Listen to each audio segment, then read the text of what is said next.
శుభాకాంక్షలు తెలియజేసి ప్రతి ఒక్కరూ ఓటు వేయించి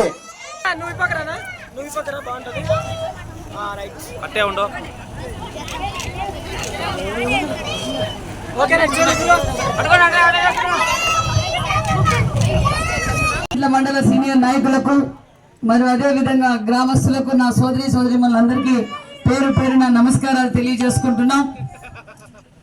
అసలు ఈ సమయం అంటే ఈ ఎండలో కూడా ఇంతసేపు వెయిట్ చేసి మాకు ఘన స్వాగతం పలికినందుకు కూడా మీకు ప్రత్యేకమైన ధన్యవాదాలు కూడా తెలియజేసుకుంటున్నాం. ఈ బెలాలి చెరువులో రాజకీయ అవగాహన ఎక్కువ. పంచాయతీలోనే ఒక్కసారి అని జగన్మోహన్ రెడ్డికి ఓటేశారు కొంతమంది. ఆ ఓటేసినందుకు ఈరోజు రాష్ట్రం ఏమైపోయిందో చూడండి. అప్పుల పాలైపోయి అన్ని రైతన్నుల పరిస్థితి ఏంటి, యువత పరిస్థితి ఏంటి, మహిళల పరిస్థితి ఏమిటి, అన్ని రంగాలని భూస్థాపితం చేసిన నాయకుడు జగన్మోహన్ రెడ్డి గారు. ఏమా మీ ఊరికి ఏమన్నా 5 సంవత్సరాలు ఏమన్నా అభివృద్ధి చేశారా? ఏంటి చేయరా? పార్థసారథి చేశారా? తెలుగుదేశం ప్రభుత్వంలో పార్థసారథి గారు వేశారు. లైట్లు ఎవరు వేశారు? పార్థసారథి. మరి మీ ఊరికి ఏం జరిగినా తెలుగుదేశం ప్రభుత్వంలోనే జరిగిందా? ఇప్పుడు అమ్మా తెలుగుదేశం పార్టీలో. మరి మీ ఊర్లో ఎవరికైనా ఉద్యోగాలు వచ్చాయా ఈ 5 ఏళ్ళలో? మరి కరెంటు బిల్లు ఏమైనా పెరిగిందా? బస్ ఛార్జీలు, సిలిండర్ ఛార్జ్, గ్యాస్ రేటు, సబ్బులు, మంచినీళ్ళు. మరి ఆ రోజు ఏం చెప్పాడు జగన్ అన్న? అట్లా కాదు, ఆ రోజు ఏం చెప్పాడు? నేను గెలిచారు జనాల్ని. సాయంకాలం క్వార్టర్ వేస్తారు కదా, క్వార్టర్ రేట్లు ఎంత? 150. ముందు ఎంత ఉందండి? మరి ఆ రోజు జగన్మోహన్ రెడ్డి గారు ఏం చెప్పారు? సంపూర్ణ మద్యపాన నిషేధం అన్నాడు. ఇంక మందే దొరకదేమో, ఇంక కర్ణాటక పోయి తాగల్లా అనుకున్నారు. మీరంతా బాధపడ్డారు కదా. మరి ఇప్పుడు 100 రూపాయలు ఒక క్వార్టర్ మీద బాధుడే బాధుడు.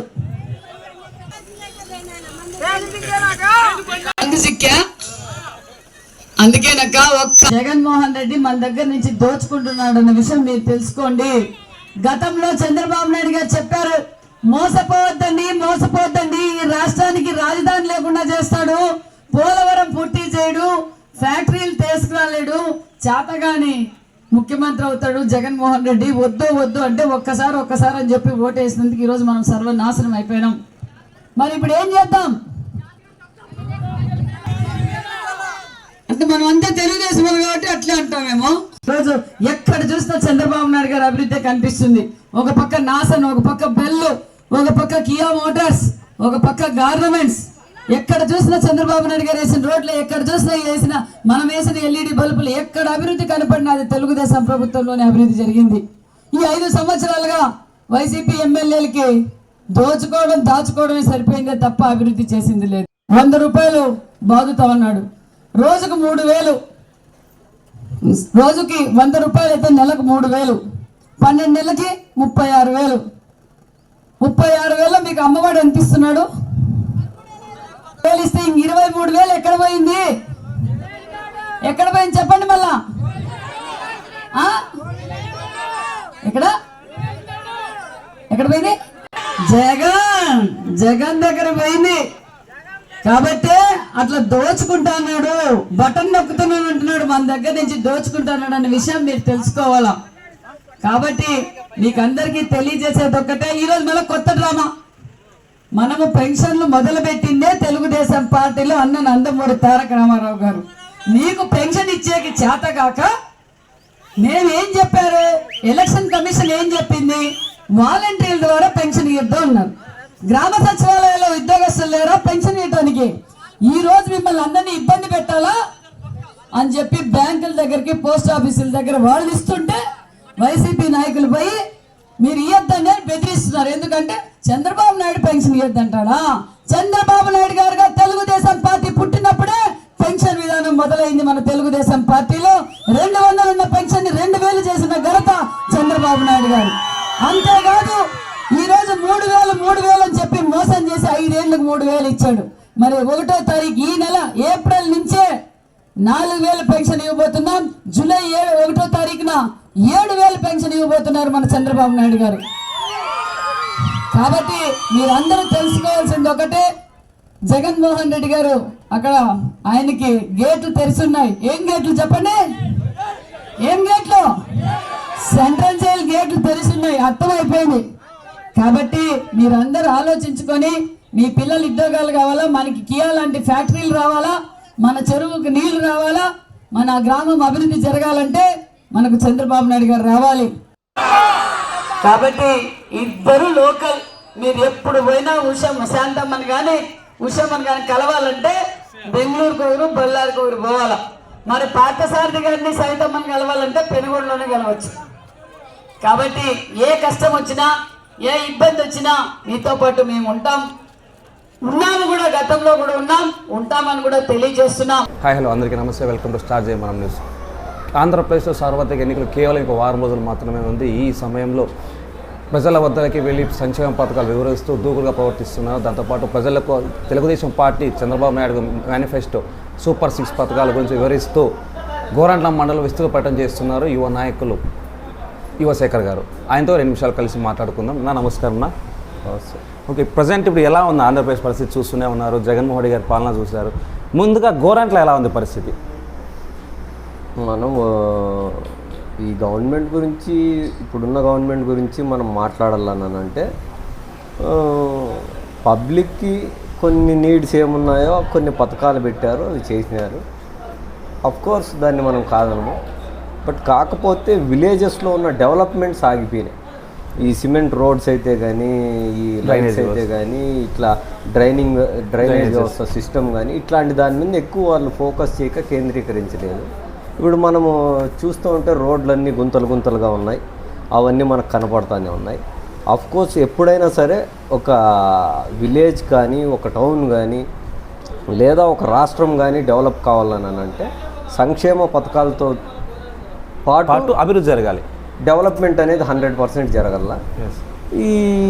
ఇప్పుడున్న ఈ గవర్నమెంట్లో అది చాలా నెగిటివిటీ ఉంది, అది చాలా మైనస్ కూడా అయింది. ఇప్పుడు మా చంద్రబాబు నాయుడు గారు ఏం మాట్లాడుతున్నారనంటే ఒకటే, దాంతోపాటు మేము అదనంగా మా డెవలప్మెంట్స్ స్కీమ్స్, మాకు లోకల్గా కియా పరిశ్రమ తేవడం కానీ, లోకల్గా ఉన్న యంగ్స్టర్స్ కానీ, యూత్ కానీ, వీళ్ళంతా కియాకి వెళ్ళడము రావడము, మాకు ఇక్కడ గతంలో ఉన్న ల్యాండ్ రేట్స్ చాలా తక్కువగా ఉండే, ఆ ల్యాండ్ రేట్స్ ఇప్పుడు హైక్ కావడము, ఇవన్నీ మా చుట్టూ ఉన్న మా ఈ చుట్టుపక్కల సత్యసాయి జిల్లాకంతా అది అనుకూలంగా మారింది. అది మేము చెప్పాల్సిన పనిలే, ప్రజలకి తెలిసిపోయింది. మీరు ఫీల్డ్లో పోయి కనుక్కుంటే అది మీకు ఇన్ఫర్మేషన్ దొరికిపోతుంది. ఆ విధంగా డెవలప్మెంట్ చేస్తే ఏ గవర్నమెంట్నైనా యాక్సెప్ట్ చేస్తుంది పబ్లిక్. ఓకే, ఈరోజు మేము గతంలో ఏవి చేసినప్పటికీ కూడా త్రూఅవుట్ ప్రతి దాని మీద క్యాలిక్యులేట్ చేసి డెవలప్మెంట్ చేయడం జరిగింది. కాబట్టి ఈరోజు మేము పబ్లిక్ లేకపోయినప్పుడు దాన్నే మేము చెప్తా ఉన్నాం. గతంలో మేము ఏ విధంగా అయితే పాలించినామో అదే విధంగా ఈసారి కూడా ఉంటుంది అని. కాబట్టి ఈసారి ప్రజలు మా వైపు ఉండి మమ్మల్ని నమ్ముతూ ఉన్నారు. కాబట్టి అది మాకు ప్లస్ అయ్యి, గతంలో మాకు మైనస్ అయింది, అది ఇప్పుడు మాకు ప్లస్ అయ్యే ఛాన్సెస్ 100% ఉన్నాయి. కాబట్టి మేము సవితమ్మ గారు కానీ, ఎంపీ పార్థసారథి గారు కానీ 100% గెలుస్తారనే నమ్మకం మాకు. ఓకే, అయితే తెలుగుదేశం పార్టీతో పాటు బీజేపీ జనసేన కూడా పొత్తు పెట్టుకున్నాయి. అయితే బీజేపీ ముస్లిం మైనార్టీ ఓట్లకు వ్యతిరేకముగా పనిచేస్తుంది. కాబట్టి ముస్లిం మైనార్టీ ఓట్లు పడవు తెలుగుదేశం పార్టీకి, మైనస్ అవుతుందని చెప్పేసి వైసీపీ పార్టీ వాళ్ళు చెప్తున్నారు. అంటే 3 పార్టీలు కలిసి కేవలం జగన్మోహన్ రెడ్డి గారిని ఒక్కరినే ఎదుర్కోవడానికి వస్తున్నాయని చెప్పేసి వాళ్ళు చెప్తున్నారు. అదేవిధంగా జనసేనకు కూడా పెద్దగా వచ్చే లాభం ఏం లేదు, కాకపోతే బీజేపీకి కూడా వాళ్ళకు మైనసే తప్ప ప్లస్ కాదు అంటున్నారు. ఇప్పుడు పవన్ కళ్యాణ్ గారిని ఎప్పుడన్నా ఎదుర్కోవాలని అనుకుంటే కేవలం పవన్ కళ్యాణ్ గారి పర్సనల్ యాటిట్యూడ్ మీద పోతారు తప్ప వ్యక్తిత్వం మీద అయితే పోలేరు. ఎందుకంటే అతను సొసైటీకి కానీ పబ్లిక్ కానీ చేసిన నష్టం ఎక్కడా లేదు. కాబట్టి ఇంకా ఒకటి, పవన్ కళ్యాణ్ గారు ఖచ్చితంగా చెప్పినారు ఏమని, ఓటు చీలనివ్వను అని. దానికి అనుకూలంగానే ఈరోజు ఒక మంచి ప్రభుత్వం ఏర్పడేదానికి నా తోడ్పాటు ఉండాలనే ఉద్దేశంతో పార్టీలో కలవడం జరుగుతుంది. ఇంకా గతం మన రాష్ట్రాన్ని ఇప్పుడు అప్పుల్లో ఉండిపోయింది. మనం దాన్ని నెట్టుకొని ముందరికి పోవాలని అంటే పైన కూడా రూలింగ్లో ఉన్న గవర్నమెంట్ మనకు అవసరం పడుతుంది. కాబట్టి బీజేపీని కలుపుకొని ముందుకు తీసుకుపోయేదానికి ఆలోచన చేసి మా రాష్ట్రాన్ని ఏ విధంగా అయితే అభివృద్ధి చేయాలని అనుకుంటున్నాడో దానికి కారణంగా కలవడం జరిగింది తప్ప వేరే అదర్ ఇంటెన్షన్స్ ఏమీ లేవు. అంటే ముస్లిం మైనార్టీ వాళ్ళు ఎప్పటికీ బీజేపీ పార్టీకి వ్యతిరేకము కాబట్టి వాళ్ళు ఓట్లు వేయలు అంటున్నారు. అయితే ఎక్కడ చూసినా ఓట్ బ్యాంకింగ్ ముస్లిం మైనార్టీ కూడా ఉంది. బీజేపీ తెలుగుదేశం పార్టీతో కలవడం వల్ల వాళ్ళకి డ్యామేజే, ఖచ్చితంగా వైసీపీ పార్టీనే గెలుస్తుంది అని వాళ్ళ ధీమా వ్యక్తం. గతంలో ఏమన్నా స్కీమ్స్ మైనార్టీస్కి పెట్టడం కానీ ఇవ్వడం కానీ ఇవన్నీ తెలుగుదేశం ప్రభుత్వంలోనే జరిగినాయి. అంటే కొంత పేదగా ఉండే వాళ్ళకి రంజాన్ తోఫా కావచ్చు, ఇట్లన్నీ స్కీమ్స్ అన్నీ గతంలో మన పార్టీ రూలింగ్లో ఉన్నప్పుడు అవన్నీ చేసాము. ఇప్పుడు వైఎస్ఆర్సీపీ గవర్నమెంట్ వచ్చినప్పుడు అవన్నీ చాలా వరకు తీసేశారు. ఇవన్నీ తీసేసినారు. కాబట్టి మేము చెప్పేది ఒకటే, మేము ఒకవేళ బీజేపీతో ఉన్నప్పటికీ కూడా మేమేం మైనారిటీస్కి వ్యతిరేకంగా మేమేం ఉండము. ఈరోజు మా క్యాన్వాస్లో మైనారిటీస్ కూడా మా వెంటే ఉన్నారు. మేము గెలిచేదానికి 100% ఛాన్స్. ఓకే, సత్సాయి జిల్లాలో గోరంట్ల మండలం చాలా పెద్ద మండలం, పెద్ద పంచాయతీతో ఉండే చాలా పంచాయతీలు ఉన్నాయి గ్రామంలో. దాంతోపాటు పాపులేషన్ కూడా ఎక్కువ ఉంది. గోరంట్ల పట్టణం గతంలో తెలుగుదేశం పార్టీకి ఉండి 2019 వైఎస్ఆర్ కాంగ్రెస్ పార్టీ గెలిచినప్పుడు కంచుకోట వాళ్ళు అయిందని చెప్పేసాను. ఈసారి కూడా వైసీపీ పార్టీని మెజార్టీ చేస్తాం గోరంట్లో ఉంటాం. ఇప్పుడు మీరు ప్రజల్లో తిరుగుతున్నారు, సవితమ్మ తరపున ఎంపీ పార్సారథి గారి తరపున తిరుగుతున్నారు తెలుగుదేశం పార్టీ గెలిపించాలని చెప్పి. ఎలా ఉంది స్పందన గోరంట్ల మండలం వ్యాప్తంగా ఓవరాల్గా? అదే వాళ్ళు 2019లో వాళ్ళు ఏదైతే ఒక ఛాన్స్ అని అడిగి తీసుకున్నారో అప్పుడు వాళ్ళకు ఓట్ బ్యాంక్ కొంత పడడం జరిగింది. టౌన్ పరంగా క్యాలిక్యులేట్ చేస్తే 1400 చేంజ్ సంథింగ్ ఉంది వాళ్ళకి మెజారిటీ, అంతే తప్ప మరీ పెద్ద గేమ్ లేదు. ఎందుకంటే 151 సీటు వచ్చినప్పుడే వాళ్ళకి టౌన్ పరంగా 1400 చిల్లర ఓట్లు మాత్రమే మెజారిటీ వచ్చింది, మరీ ఎక్కువ ఏం రాలే. కాబట్టి ఈసారి ఆ పరిస్థితి లేదు, మరి అప్పుడున్న ఊపు వైసీపీకి ఇప్పుడైతే లేదు.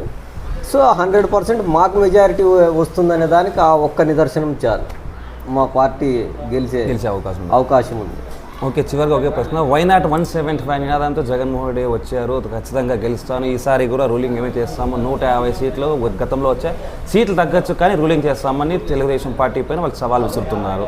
దీనికి తోడు ఆంధ్రప్రదేశ్లో ఖచ్చితంగా సైకోపోవాలి సైకిల్ రావడం నినాదంతో తెలుగుదేశం పార్టీ ముందుకెళ్తుంది.